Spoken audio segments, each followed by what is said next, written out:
Numerosas economías mundiales llevan años asfixiadas por su sobreendeudamiento, tanto privado como público. Es por ello que muchas de ellas han tenido que acometer planes de ajuste presupuestario para tratar de reorientar su situación, su muy delicada situación financiera. Sin embargo, no todos los economistas opinan igual. Los hay que creen que el mundo no padece un exceso de deuda pública, sino un defecto, que en lo que nos hemos equivocado en los últimos años no es en haber emitido demasiada deuda pública, sino demasiada poca. Probablemente el economista más destacado que suscriba a esta idea sea el Premio Nobel de Economía, Paul Krugman, quien además en un reciente artículo titulado Debt is Good, es decir, la deuda es buena, es positiva, básicamente venía a decir que Occidente necesita mucha más deuda por dos motivos. El primero es que hay inversiones públicas rentables que solo se pueden acometer si se emite deuda pública. El segundo es que hay inversores privados que están necesitados de activos libres de riesgo y el mejor activo libre de riesgo que conocemos es la deuda pública. Vayamos pues a examinar cada una de estas dos razones para ver en qué medida son sólidas o en qué medida tienen sentido. La primera de ellas, es decir, que hay inversiones públicas rentables, para lo cual tenemos que emitir deuda pública, pues básicamente razona del siguiente modo. Tenemos ahorradores privados que cuentan con financiación, tenemos inversiones públicas que son rentables y necesitamos un puente, y ese puente es la deuda pública. La deuda pública se encarga de captar el capital de los ahorradores privados, la financiación de los ahorradores privados, y de invertirla en inversiones estatales que son rentables. ¿En qué medida tiene sentido esta operación? Pues imaginemos que la inversión estatal promete una rentabilidad del 3% anual, que la deuda pública se puede emitir, se puede colocar entre los ahorradores privados a un retorno, a un tipo de interés del 2% anual. Bueno, como 3% es mayor que 2%, significa que la rentabilidad intertemporal que obtenemos por la inversión estatal supera el coste de oportunidad intertemporal de financiarla. Si esto fuera así, sería económicamente correcto que el sector público emitiera deuda pública para acometer inversiones públicas.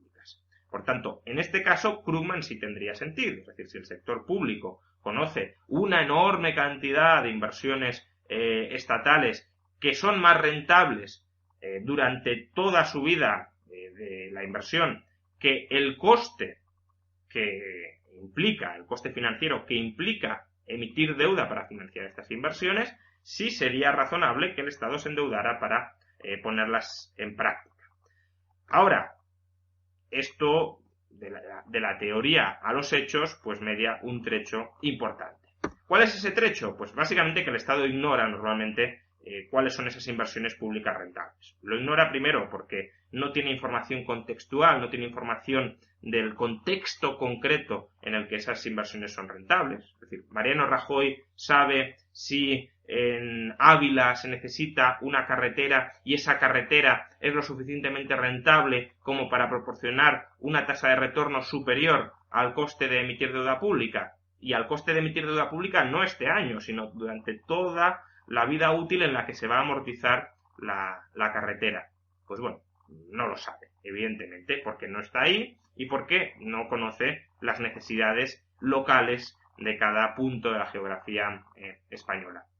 Pero además existe otro problema, y es que muchas de las inversiones que acomete el sector público no son inversiones que busquen un retorno explícito.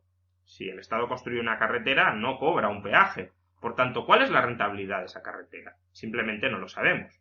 Y por tanto, decir que la rentabilidad de esa carretera durante toda su vida útil va a superar el coste de financiarla no tiene realmente mucho sentido. Es una expresión normalmente vacía porque, como digo, no se mide la rentabilidad de esas inversiones.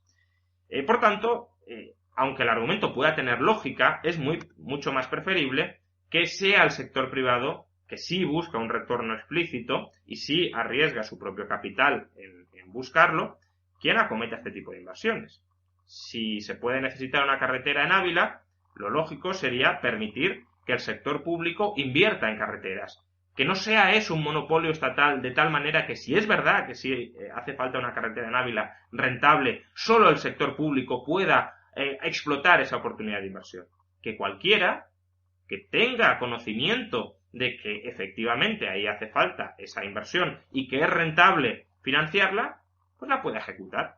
Eso es un mercado libre.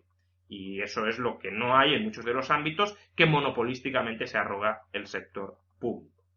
De todas formas, este argumento, aunque tiene cierta lógica y ciertos problemas muy serios como los que acabamos de ver, no se ajusta en nada a la práctica que han seguido los estados occidentales durante los últimos años. La deuda pública que masivamente se ha emitido por los estados occidentales no ha ido dirigida a acometer inversiones públicas rentables.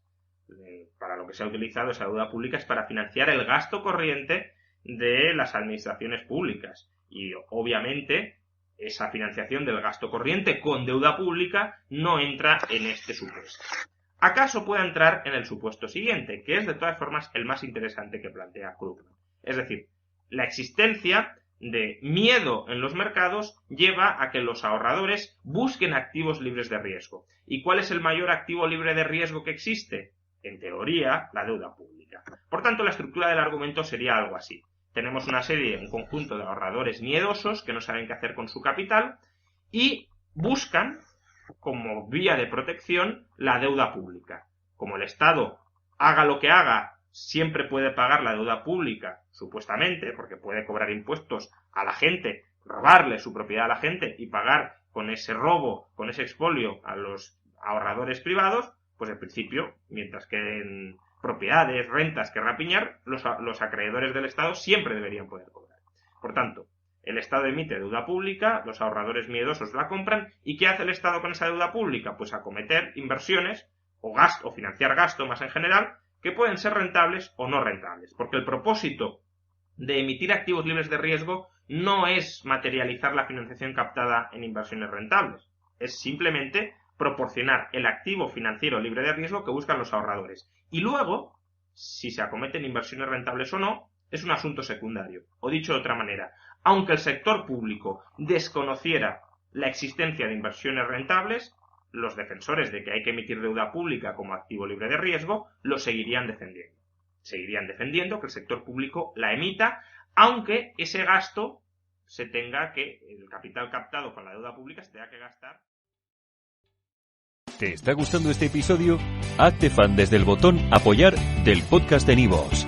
Elige tu aportación y podrás escuchar este y el resto de sus episodios extra. Además, ayudarás a su productor a seguir creando contenido con la misma pasión y dedicación.